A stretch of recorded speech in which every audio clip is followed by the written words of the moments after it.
क्या जादू का यंत्र है भारतीय जनता पार्टी के पास? क्या मामला ईवीएम में सेट है या कुछ और सेट है कि जमीन पर जो दिखता है नतीजे उससे उल्टा आते हैं? आज इस वीडियो में पड़ताल करेंगे भारतीय जनता पार्टी के इस जादू की और बताएंगे कि आपको खेल क्या है। नमस्कार, मैं हूं संजय शर्मा, आप देख रहे हैं 4 PM न्यूज़ नेटवर्क। दिल्ली में 5 फरवरी को वोट डाले जाएंगे और 8 फरवरी को वोटों की गिनती होगी। वैसे तो हमारे देश में हर 6 महीने में किसी न किसी राज्य के विधानसभा चुनाव होती रहते हैं, मगर दिल्ली देश की राजधानी है। दिल्ली की खबर पूरे देश की खबर बन जाती है और इस बार के चुनाव और भी ज़्यादा खास हैं। ऐसा लग रहा है कि अरविंद केजरीवाल ने एक खास राज ढूंढकर निकाला है, तलाश कर लिया है। शायद यही राज वो बड़ा कारण है कि भाजपा ज़्यादा से ज़्यादा चुनाव जीत जाती है। जैसे कि हरियाणा में जमीनी रिपोर्ट और चुनावी अनुमान सब भाजपा के खिलाफ थे, मगर भाजपा जीत गई। महाराष्ट्र में भी सब संकेत इस ओर थे कि भाजपा के लिए कुर्सी बचाना मुश्किल होगा, लेकिन भाजपा फिर रिकॉर्ड तोड़ मतों से जीत गई। हमेशा की तरह विपक्ष ने ईवीएम मशीन में धांधली की शिकायत की और हमेशा की तरह ही ये सब शिकायतें चुनाव आयोग ने ठंडे बस्ते में डाल दी।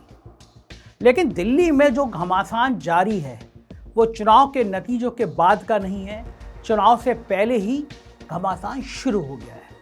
अरविंद केजरीवाल और आम आदमी पार्टी का दावा है कि भाजपा ने बड़े स्तर पर वोटर लिस्ट में धांधली की है।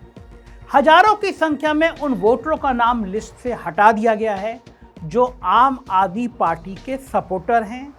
अरविंद केजरीवाल का तो यहां तक आरोप है कि निचले स्तर पर काम करने वाले चुनाव अधिकारी पूरी तरह से भाजपा के लिए काम कर रहे हैं। मेरे इंटरव्यू में भी अरविंद केजरीवाल ने ऐसे ही कहा, सुनिए क्या कहा। हरियाणा महाराष्ट्र के बाद पूरी कांग्रेस ईवीएम कर रही थी, पूरे उससे पहले भी ईवीएम होती थी। अकेले आपने पता नहीं कौन सा जासूसी रॉकेट है आपका, आपने कहा कि नहीं ईवीएम नहीं, खेल मतदाता सूची में होता है, सबूत के साथ। मैंने मान लिया। तो ये बात पूरी कांग्रेस इतनी बड़ी पार्टी, इसको समझ में नहीं आती। ये मैं कह रहा हूँ, ये एक्स्ट्रा वाला पॉइंट कहाँ से आ जाता है आपके पास? नहीं, सच्चाई है ये। हमने देखा कि उन्होंने शाहदरा के अंदर एक विधानसभा में भारतीय जनता पार्टी ने अपने लेटर हेड पे मोहर लगा के 11,000 वोटर्स के नाम कटवाने की एप्लीकेशन दायर की।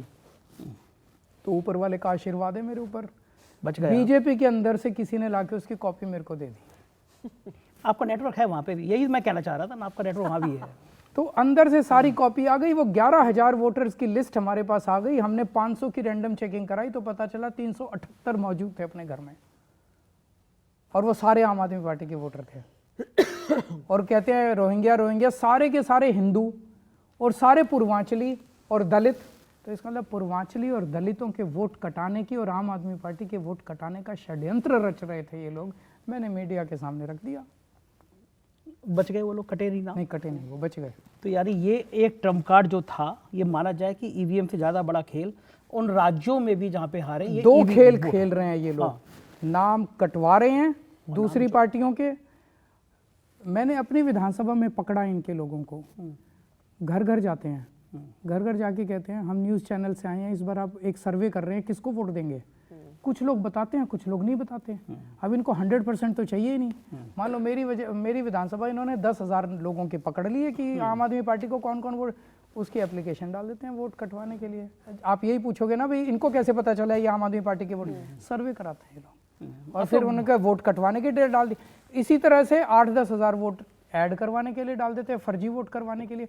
20,000 वोटों का अगर हेर फेर हो गया, क्या बचेगा चुनाव में? चुनाव खत्म है उसके बाद। आपको लगता है कि हरियाणा महाराष्ट्र में भी किया गया होगा? मेरे को तो लगता है शायद हुआ है।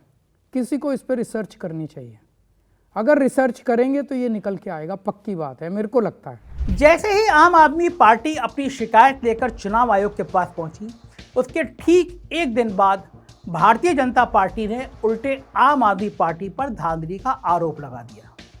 इनका आरोप था कि आम आदमी पार्टी ने बहुत सारे फर्जी वोटर बनवा रखे हैं। फिर उसके अगले दिन भाजपा के जमीनी स्तर के कार्यकर्ता आम आदमी पार्टी के ऑफिस को घेरने पहुंच गए। भारतीय जनता पार्टी में जमीनी कार्यकर्ताओं का मुख्य काम हंगामा खड़ा करना ही होता है। ये ऐसा आप हर जगह देखते होंगे तो आपको अंदाजा लग जाता होगा। वैसे इस घेराव के झटके में, इस घेराव के नाटक में स्मृति ईरानी की कमी तो बहुत खरी, क्योंकि पूरी शिद्दत से जो एक्टिंग थी वो एक मजा हुआ कलाकार ही कर सकता है। और स्मृति ईरानी वो बेचारी लोकसभा चुनाव हारने के बाद शायद कहीं वनवास में है। खैर, भारतीय जनता पार्टी की शिकायत और इसके प्रदर्शन को अभिनय यानी एक्टिंग कहने के पीछे मेरा एक साफ कारण है। अगर सच में भारतीय जनता पार्टी को लग रहा था कि अरविंद केजरीवाल फर्जी वोटर की फौज तैयार कर रहे हैं तो पहले शिकायत क्यों नहीं की? करना चाहिए था। आम आदमी पार्टी की शिकायत के बाद ही ये क्यों जागे? कानूनी भाषा में इसके लिए शब्द है काउंटर ब्लास्ट। जवाब में तुरंत काउंटर दे देना। ये कुछ ऐसा है कि मान लीजिए किसी नरेंद्र नाम के आदमी को अरविंद नाम के आदमी का कोई नुकसान कर दिया। अरविंद बेचारा थाने पहुंचा, उसकी शिकायत ले ली गई, लेकिन फिर नरेंद्र का फोन सीधे थानेदार को पहुंचा, उसको डांट लगाई क्योंकि नरेंद्र की चलती है। तो उसी बेचारे थानेदार ने गिड़गिड़ाते हुए कहा, महाराज, हर किसी की शिकायत दायर करना मेरी नौकरी की मजबूरी है, मगर एक समाधान है, आप भी शिकायत दे दीजिए। झूठी सच्ची तो मैं बाद में देख लूंगा, कम से कम उस अरविंद को मुजरिम की तरह थाने में बिठाकर धमका तो दूंगा। इसे कहते हैं काउंटर ब्लास्ट। अरविंद और नरेंद्र को आप अपने हिसाब से सोच सकते हैं। चलिए एक बार को मान लेते हैं कि दोनों तरफ की शिकायतें अभी बस आरोप है और हर चीज जांच और पड़ताल का विषय है, लेकिन चुनाव आयोग की जांच पड़ताल का परिणाम शायद चुनाव के नतीजों के बाद आए। इसका कोई मतलब नहीं रह जाएगा। इसलिए आइए हम पड़ताल करने की कोशिश करते हैं। आम आदमी पार्टी के दावों में कितनी सच्चाई है? क्या सच में चुनाव से पहले विपक्ष के समर्थकों की वोट काटी जा रही है? क्या ये भारतीय जनता पार्टी के चुनाव जीतने की एक बहुत बड़ी वजह है, एक बहुत बड़ी साजिश है? ऐसा नहीं है कि अरविंद केजरीवाल ने वोटर लिस्ट में फ्रॉड का मुद्दा अभी जनवरी में ही उठाया हो। अरविंद और उनकी पार्टी के नेता पिछले 3 महीने से लगातार इस बारे में बात कर रहे हैं। नवंबर में दिल्ली के मुख्यमंत्री आतिशी ने एक ट्वीट किया। उनका कहना था कि 28 अक्टूबर को अचानक एसडीएम और एडीएम रैंक के 29 अधिकारियों का तबादला कर दिया गया और उसके बाद से एसडीएम दफ्तर में लगातार बीएलओ स्तर के कर्मचारियों पर वोट काटने का प्रेशर बनाया जा रहा है। उनको वोटर लिस्ट पकड़ाई जाती है जिसमें से आम आदमी पार्टी के वोटरों का नाम कटना होता है। आतिशी के इन आरोपों का चुनाव आयोग ने तुरंत जवाब दिया और इन्हीं के जवाब से सारी समस्या को समझा जा सकता है। चुनाव आयोग ने यह नहीं कहा कि लिस्ट से नाम नहीं काटे जा रहे हैं। इनका कहना था अगर कोई व्यक्ति अपनी जगह बदल लेता है या गुजर चुका है, मर चुका है, तो नियम के मुताबिक उस जगह का कोई भी दूसरा वोटर 7 नंबर फॉर्म भरकर ऐसे किसी व्यक्ति का वोटर लिस्ट से नाम हटवाने की अर्जी दे सकता है। अजीब लग रहा हो आपको? सुनकर मुझे भी अजीब सा लगा। मेरे और आपके जैसे आम आदमी को रोज की महंगाई से निपटने की फुर्सत नहीं है। पूरा दिन निकल जाता है कि काम धंधा खत्म नहीं हो रहा, पैसे कहाँ से आए, खर्चा कैसे चले। क्या इस बीच आपके पास इतना खाली वक्त है कि आप एक फॉर्म भर लें, उसको भरें, फिर जमा करा के आएँ, ये बताने के लिए कि आपके अड़ोस पड़ोस में अंकल जी आंटी जो रहते थे वो अब नहीं रहते और उसका नाम वोटर लिस्ट से हटा दिया जाए? बेचारी जनता अपना खुद का कोई सरकारी काम कराने से पहले 2 बार सोचती है। चाहे राशन हो, चाहे आधार कार्ड हो, काम होता ही नहीं है। हम सबको पता है कि सरकारी दफ्तरों में कैसे चक्कर लगवाए जाते हैं, मगर नियम है तो है, एक आदमी किसी दूसरे आदमी का वोट कटवा सकता है। आगे बढ़ने से पहले जरा 7 नंबर फॉर्म या फॉर्म 7 को देख लेते हैं। इसके पहले ही कॉलम में साफ साफ लिखा है कि जो आदमी ऑब्जेक्शन दायर कर रहा है उसे अपना नाम, वोटर कार्ड नंबर और फ़ोन नंबर देना पड़ेगा। उसके अगले कॉलम में बताया गया कि किस तरह का ऑब्जेक्शन लिया जा सकता है। मौत हो जाना, अंडर एज होना, जगह बदल लेना, पहले से कहीं और का वोटर होना, भारत का नागरिक ही ना होना। फॉर्म के आखिर में साफ साफ लिखा है कि अगर दी गई जानकारी झूठ निकली तो 1 साल की सजा हो सकती है। लेकिन जमीनी हकीकत देखकर आपके होश उड़ जाएंगे। चुनाव आयोग ने जानकारी दी है कि 29 नवंबर से 30 दिसंबर के बीच वोटर लिस्ट से नाम काटने के लिए 82,450 एप्लीकेशन इनको मिली। 82,450। चुनाव से ठीक 1 महीने पहले ही हजारों एप्लीकेशन आई है। इससे लगता है कि दाल में कुछ काला है, या मैं कहूँ कि पूरी दाल ही काली है।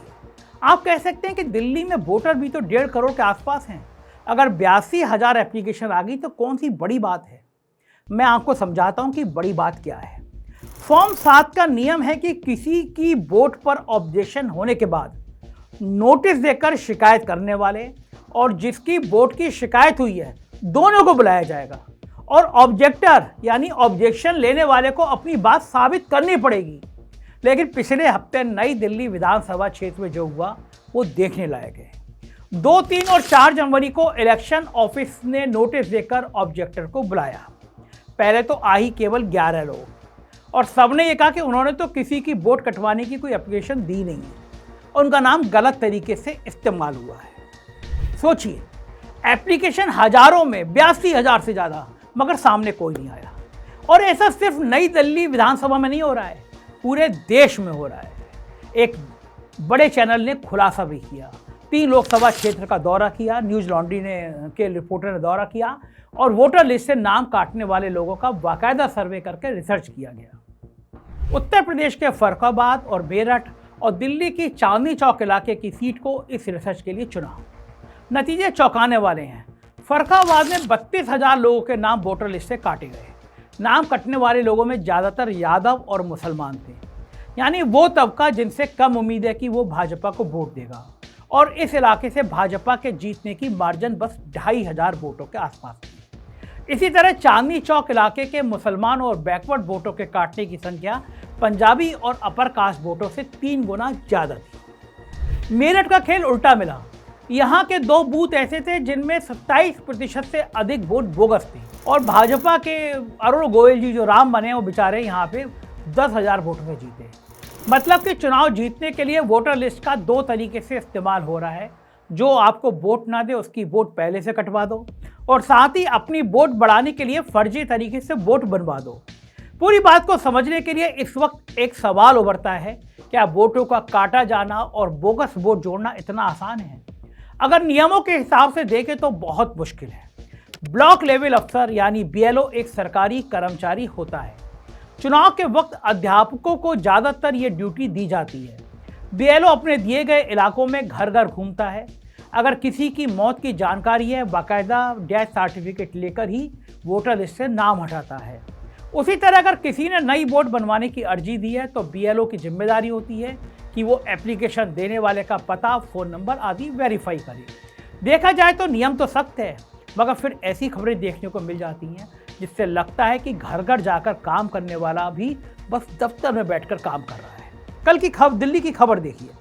आम आदमी पार्टी के नेता संजय सिंह ने प्रेस कॉन्फ्रेंस की। उनके हाथ में ढेर सारी वोटर लिस्ट थी जिसमें नए वोटर बनाए गए थे, लेकिन पता भाजपा के नेताओं के घरों का था। कुछ में दुकानों में कुछ पते घर के, कुछ घर के पतों में दुकानें, इस तरह का एड्रेस बताया गया था। दिल्ली में होने वाली गड़बड़ को अरविंद केजरीवाल ने ऑपरेशन लोटस का नाम दिया है। लोटस यानी कमल। इनका साफ कहना है कि 15 दिसंबर से इनकी नई दिल्ली विधानसभा सीट पर 5,000 नाम काटे गए हैं और 7,500 जोड़े गए हैं, यानी करीबन 12% वोटों में फेरबदल चल रहा है। नई दिल्ली सीट इस बार वैसे भी चर्चा में है। पूर्व मुख्यमंत्री केजरीवाल के सामने खड़े हैं 2 भूतपूर्व मुख्यमंत्रियों के बेटे। कांग्रेस की तरफ से शीला दीक्षित के बेटे संदीप दीक्षित मैदान में हैं और भाजपा की तरफ से साहेब सिंह वर्मा के बेटे प्रवेश वर्मा चुनाव लड़ रहे हैं। भाजपा जानती है कि अगर वो दिल्ली ना भी जीत पाए मगर केजरीवाल को उनकी सीट से हरा दे तो आम आदमी पार्टी के लिए मुसीबत खड़ी हो सकती है।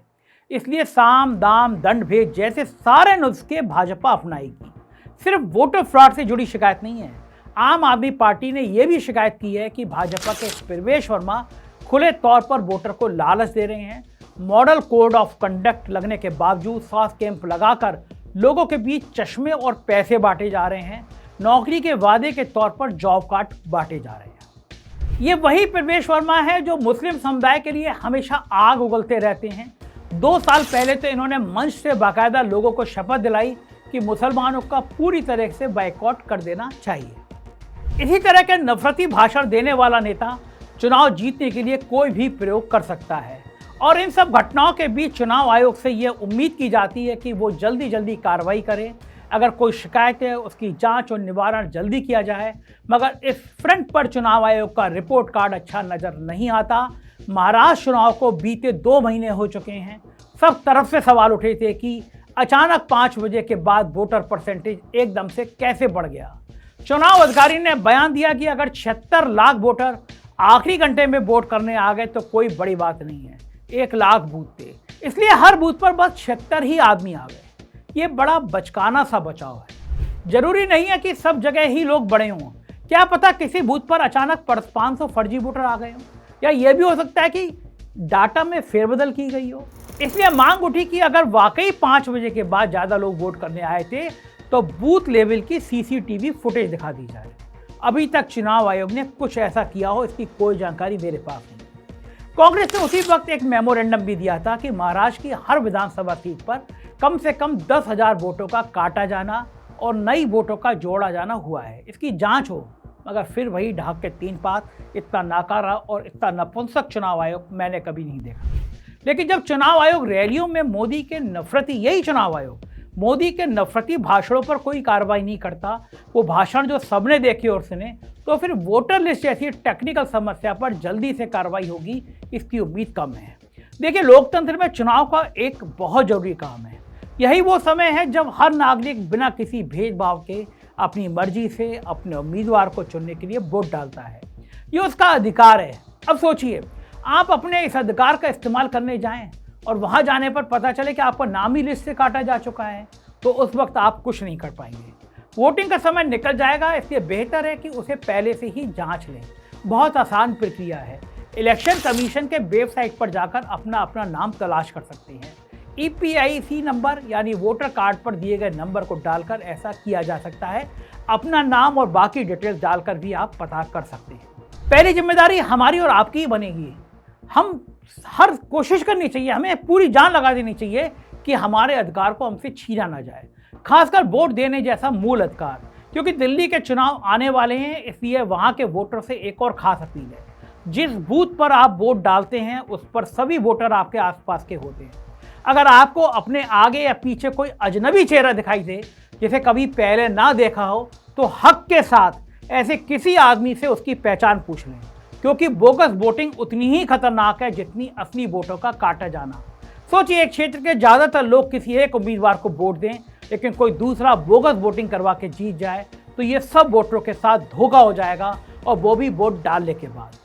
लोकतंत्र बचाना है तो सवाल पूछते रहना है। 4 PM के साथ आइए, ऐसे तीखे सवाल पूछिए, भली मिर्ची कुछ और मीडिया संस्थानों को लगे या फिर किसी और को लगे, हम पे कोई फर्क नहीं है। जिद है सच की। चैनल को सब्सक्राइब करना और ज्वाइन करना ना भूलें। शुक्रिया, थैंक यू।